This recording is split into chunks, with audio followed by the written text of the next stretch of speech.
ശബരിമല തൊട്ടുള്ള കളി അതാര് നടത്തിയാലും അതെങ്ങനെ വരുമെന്നുള്ളതിനെ പറ്റി എനിക്ക് നല്ല വിശ്വാസമാണ്.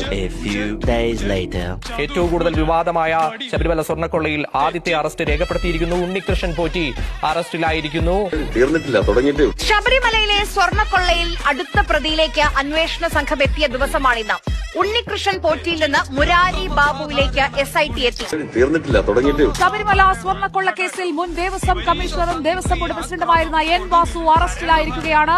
തീർന്നിട്ടില്ല, തുടങ്ങിയിട്ട്. ശബരിമല സ്വർണ്ണക്കൊള്ളയിലെ ബിഗ് ഷോട്ട് A പത്മകുമാർ അറസ്റ്റിലായിരിക്കുകയാണ്. തീർന്നിട്ടില്ല, തുടങ്ങിയിട്ട്. അപ്പോൾ വളരെ പ്രധാനപ്പെട്ട വിവരങ്ങൾ ഈ മണിക്കൂറിൽ വരുന്നത് ശബരിമല സ്വർണ്ണക്കൊള്ളയിൽ മുൻ ദേവസ്വം മന്ത്രി കടകംപള്ളി സുരേന്ദ്രനെ ചോദ്യം ചെയ്തേക്കുമെന്നുള്ളതാണ്. ഒരു കുഴപ്പവും ഉണ്ടാവത്തില്ല എന്നുള്ളതിന്റെ ഗ്യാരണ്ടി കേരളത്തിലെ ഗവൺമെന്റാണ്. ആ ഗവൺമെന്റ് ഇതിനെ സംരക്ഷിക്കും, സഹായിക്കും എന്ന് പറഞ്ഞിട്ടുണ്ട്. നീയും തയ്ച്ചു വെച്ച ഒരു ബ്രേസിയർ